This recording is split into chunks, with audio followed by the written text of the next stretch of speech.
behalf of the KDA and our 39 member companies, it's an honor and a privilege today to welcome our global whiskey family to Kentucky as part of the first ever Spirit of Collaboration Summit. Beside me, you see leaders from the American Craft Spirits Association, the Distilled Spirits Council of the United States, the Irish Whiskey and Spirits Associations, the Japan Spirits and Liqueurs Makers Association, the Scotch Whisky Association, Spirits Canada, the President's Forum, and Spirits Europe. Together we form the W9, or the Whiskey 9, to serve as an open exchange of ideas, strategy, and a shared commitment to preserving free and fair trade. As we all know, the global whiskey industry has been enjoying an unprecedented level of success to the benefit of our legendary producers, consumers, countries, and local communities.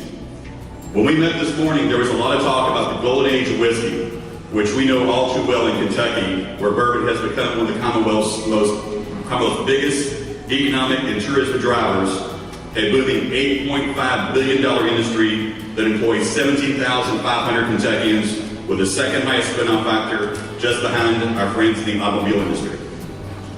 We're also in the middle of a $1.2 billion building boom with everything from new distilleries and increased production to state-of-the-art bottling lines and innovative tourism attractions. Much of that growth is due to the growing global thirst for Kentucky bourbon and the whiskey category overall. And our global success is a prime example of the long-standing benefits of open and fair trade. In fact, I can't think of a better example than our zero-to-zero tariff access with our EU partners. According to our friends at the Distilled Spirits Council, since the U.S. and the EU eliminated tariffs on most spirits from other WTO members in 1997, American whiskey exports to the EU increased more than fourfold to $667 million, and America's whiskey imports from the EU increased nearly fourfold to $1.7 billion as well. Similarly, after NAFTA came into place in 1995, U.S. whiskey exports to Canada grew 12 times from $4 million to $49 million, and Canada's whiskey exports to the U.S. now stand at around $275 million. The bottom line, the world whiskey market is large and it's growing, and we all drink one another's whiskey. Trade agreements have been enormously important to the development of this large and diverse market that consumers have chosen to create. And that's why we started expressing concern when our industry was caught in the middle of this dispute, threatening the historic growth and harming long-standing partnerships, consumers, distillery workers, and industry partners, including our hardworking farm families and agriculture providers. And that's why we asked our global whiskey family to get together and meet. In Kentucky, we like to say that bourbon brings people together. It's actually a lesson that our legendary industry learned long ago, that we can accomplish more by working together than standing apart. The global whiskey industry has been built on centuries of friendship, partnership, and kinship. Now, when we were talking this morning, we couldn't agree on who produces the best whiskey. We couldn't agree on whether it's spelled W-H-I-S-K-E-Y or W-H-I-S-K-Y. But we did agree unanimously and soon in writing that open and fair trade is essential for the future of our global industry. And today we are calling on world leaders to engage in timely dialogue that results in the prompt removal of recent tariffs between longtime allies and friends, particularly those imposed on spirits exports. Now, our resolution also welcomes the commitment that was announced yesterday by the U.S. and the EU to de-escalate the current trade dispute and address tariff issues, and we're here today to declare that we're ready to assist in any way to help them reach a solution. Besides this, you'll see the resolution, which I will quickly read. Whereas, in the spirit of camaraderie and collaboration, leaders of the World's Whiskey Associations met today in Kentucky, the birthplace of bourbon, to discuss trade issues that threaten the growth of this iconic international industry. And whereas members of this historic gathering agree that the increasing success of global whiskey exports is a prime example of the long-standing benefits of open and fair trade. And whereas our spirits exporters have benefited from zero-to-zero tariff access to each other's markets for more than 2 decades, which has greatly benefited both distillers and consumers, resulting in increased jobs, community investment, and consumer choice. And whereas we have a long-standing record of working together with our respective governments to tackle trade barriers, improve market access, and uphold the principles of a rules-based international trading system. And whereas recently imposed tariffs, including those on U.S. whiskeys, could greatly harm long-standing partnerships, consumers, distillery workers, and industry partners, especially in agriculture, as there are no winners in a global trade war. Now, therefore, be it resolved that the leaders of the World's Whiskey Associations welcome the commitment announced by the U.S. and the EU to de-escalate this trade dispute and address tariff issues, and resolve further that world leaders build on this spirit of collaboration through timely dialogue that results in the prompt removal of recent tariffs between longtime friends and allies, particularly those on spirits exports. Now, before I turn this over to our colleagues from around the world, let me thank them for their leadership, their support, and most of all, their friendship. We are honored that you accepted the invitation to come to our home, where our state still bears the important reminder that united we stand, united we stand, divided we fall. Just as we applaud the talks and continued dialogue announced yesterday, we are proud to say that this group agreed to keep talking and working together on common interests and shared opportunities. We are all one big whiskey family. We share the same amber DNA of water, grains, and oak. And whether it's in Kentucky or another one of our legendary whiskey-producing communities and countries, we look forward to our next family reunion. With that, I'd love to now invite some of our colleagues from around the world. And starting off, we have Margie Lehrman with the American Craft Spirits Association to make some remarks. Good afternoon, everyone. I first want to thank Eric and KDA for inviting us and bringing us all together to collaborate and discuss. We may be competitive on the shelves, but we are not competitive as a group because we believe in our industry, we believe in our products, and we know there is such a thing as healthy competition. However, tariffs, trade wars don't really benefit anyone. We look forward, but we can't look forward without looking what's happened in the past. We know that whiskey sales production has been on the rise. The American Craft Spirits Association was founded just 5 years ago, recognizing we needed a voice around the country from those craft spirits producers to allow a level playing field. If you remember anything I say today, I'd like you to remember ripple. What does that mean? The ripple effect. Our industry impacts so much more than just the distillery and the employees at that particular distillery. Our industry goes to where we kind of all began, with George Washington and his distillery, which is in the agricultural community.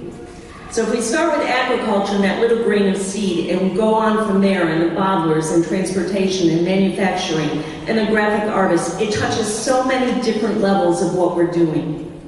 We so welcome this conversation today, so that when I get a call from an Iowa distiller who says to me, Margie, my product's on a container ship. The importer just told me that I've got to reduce my prices by at least 15% before they offload it. That has a substantial impact on what that business plan might look like for that next year. When I hear from someone else saying, I just bought an entire room of bottles at $700, I now have nothing to do with them. When I hear from someone in Washington State that says, I have 3 contracts on my desk right now that were supposed to be going to China, they don't want to talk to me anymore. That's why this meeting today is so very important for all of us.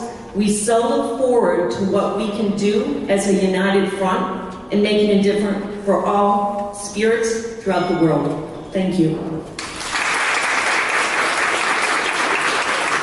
Thank you, Margie. Our craft spirits all over the globe are such an important part of our industry. They really are the next generation. So thank you, and thank them for all you do. Now I'd like to welcome Clarkson Hine, who's the interim president of the Distilled Spirits Council of the United States.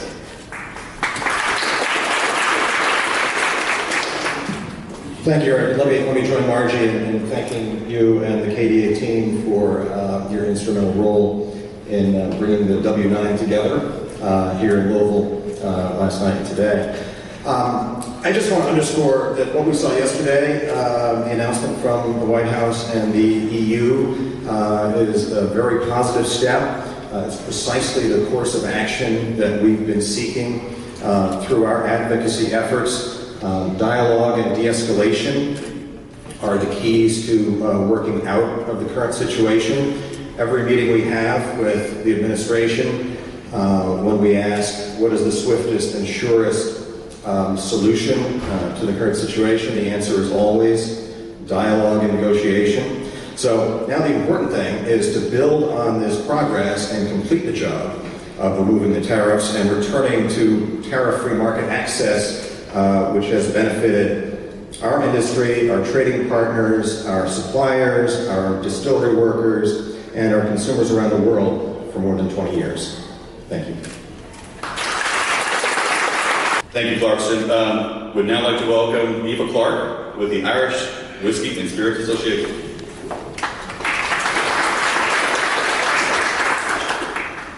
Good morning or good afternoon, everybody.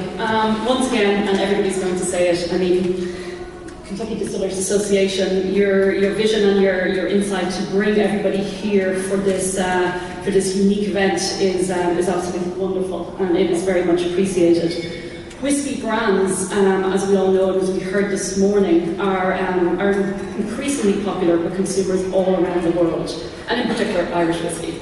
And we're a great example of a global industry that has really benefited from free and fair trade.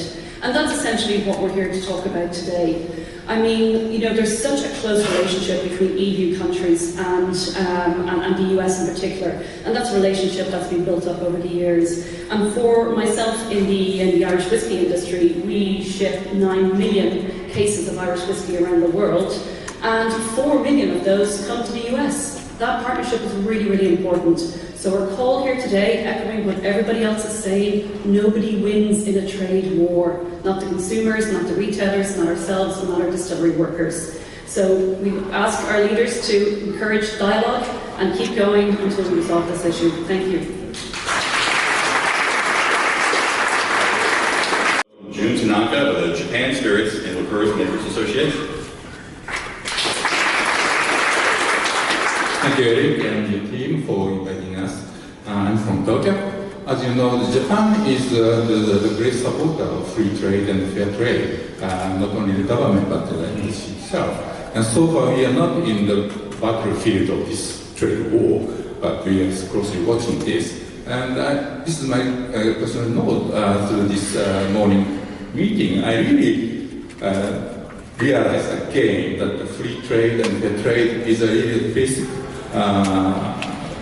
foundation for the industry's growth in the last 20 years. So this condition makes us much more investment in quality making, and also we can promote the point of sales, point of service, promotion, those things. And that is a really healthy competition for our industry. So I hope this will continue for our industry for coming years. Thank you.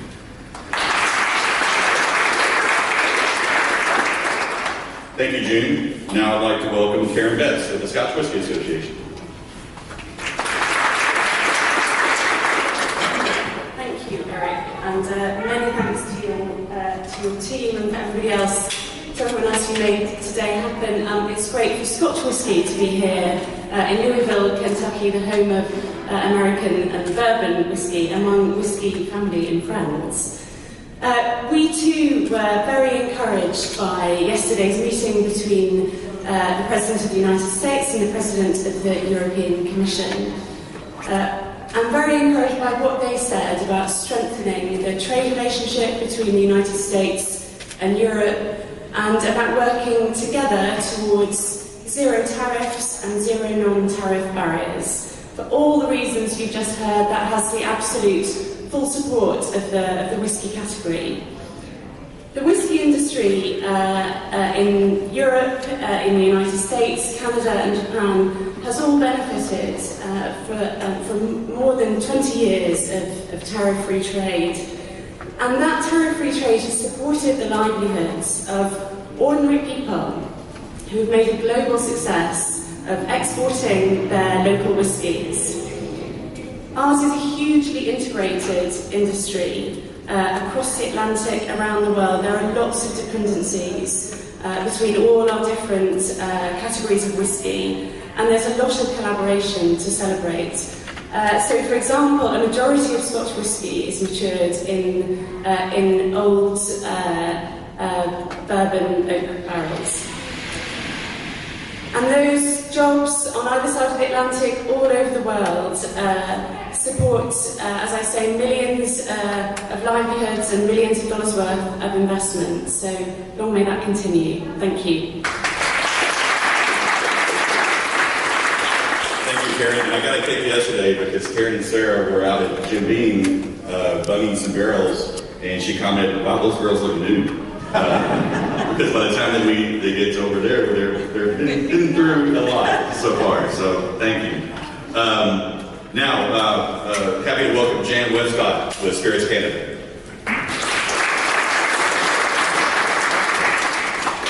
Thank you, Eric. I'm just about to celebrate my 20th anniversary in the spirits business, and I want to pay particularly thanks to KDA and Eric for bringing us together, because this is the very first time I can recall that the spirits industry from literally around the world has gotten together. I wish the circumstances were a little bit better, but we're looking up. Canada and the United States have a historic and mutually beneficial relationship. We're friends, we're partners, in many cases we have relatives on both sides of the border. And we've been that for a very, very long time. Trade over the last 20 years has benefited both countries. In fact, the reciprocal benefits are balanced between our two countries. We sell about as much Canadian whiskey in the United States as the United States sells American whiskey in Canada. So we're pretty evenly balanced. What that says to me is that Canadians and Americans who drink whiskey really enjoy each other's distinct and unique products. And consumers in both countries especially appreciate and enjoy the tremendous choice that open trade affords them. People have talked about the agricultural industry in Canada. We talk about being attached at the hip to the farm community. We buy grain. Good whiskey is dependent on well-grown, high-quality grain. We can't do it without them. And so if there are bumps in the road in our businesses, it impacts the agriculture community very directly. So we're very optimistic. We are thrilled by yesterday's developments. We participate in encouraging governments to have more dialogue and collaborate and get back to an environment where we can all be enjoying each other's market access and selling our products all over the world. Thank you very much.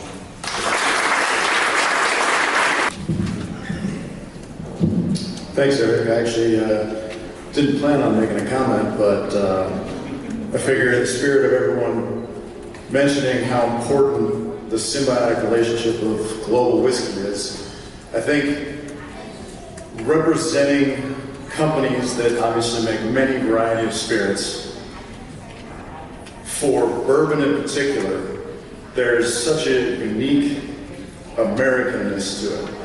So when the Scotch Whisky Association is talking about using bourbon barrels, to me, that exemplifies free trade. And so to me, when I represent these members that are producing bourbon, and then I hear about a spirit from across the ocean that uses what we first had as a barrel, to me, it just seems that free trade is the best course of action, and I really appreciate working with everybody and coming here today.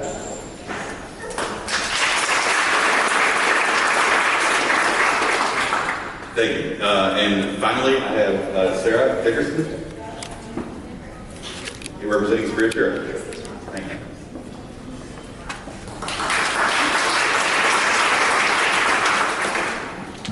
So what an incredibly joyful thing to do, to come to Kentucky with the world's whiskey producers and join together and talk in this way about how we work. Spirits Europe represents the European spirits producers, not only whiskey but other spirit drinks. And really, we are the classic free traders because we export so much of what's made. And to come here and talk about how spirits producers around the world export their products is an incredibly optimistic thing for us to be able to do. Particularly because our industries are bigger than you might think. It's not just the people that make the whiskey with love and attention, but also the people who distribute the whiskey, who sell it in bars, who run liquor stores, And of course, most importantly, the customers that enjoy it, because genuinely it's a fabulous product, and we're really pleased to be here to share our thoughts on how we can remove all the barriers to trade around the world and make sure that the customers can get the drink that they love to drink. Thank you very much. Thank you, Sarah. And now we'll move over to the table and make this official.